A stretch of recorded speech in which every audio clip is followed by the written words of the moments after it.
જય આદિવાસી, જય જોહાર।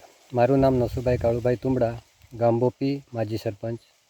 અમારે બોપી ગામે ડુંગરી ફળિયામાં તારીખ 14/1/2024ના રોજ એક ચિંતુભાઈ બેજાભાઈ જાદવ, જેઓ એને લેવલિંગ સરકારી રિઝર્વ ફોરેસ્ટમાં લેવલિંગ કરતા હતા, એણે લેવલિંગ કરતાં સરકાર તરફથી લોકોના ખેતીવાડી માટે બનાવી આપેલ ચેકડેમ પૂરી દીધેલ, જે બાબતે ગામના લોકોએ સરપંચ બાલુઝીણા જાદવને જાણ કરતાં સરપંચ તરફથી કોઈ યોગ્ય જવાબ મળતા નહીં, તો તારીખ 15/1/2024ના રોજ ગામના નાગરિક રાજેશભાઈ સિત્રાભાઈ, જે બનાવ બનેલ તેનો એને મોબાઈલમાં ફોટા પાડતા હતા, તે સમયે લેવલિંગ કરતા ચિંતુભાઈ બેજાભાઈ જાદવ, એનો છોકરો જિજ્ઞેશભાઈ ચિંતુભાઈ જાદવે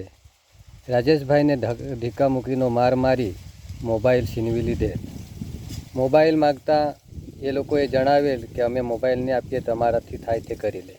તો અમે કીધેલું કે ભાઈ આને મોબાઈલ ફોટા પાડવાનો કોઈ ગુનો નથી, એ તો કોઈ પણ પાડી શકે, પણ તો છતાં એ લોકોએ આપેલ નહીં।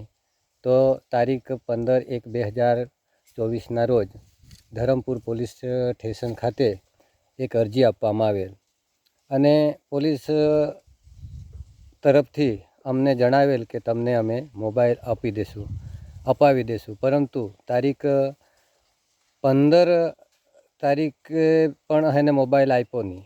પછી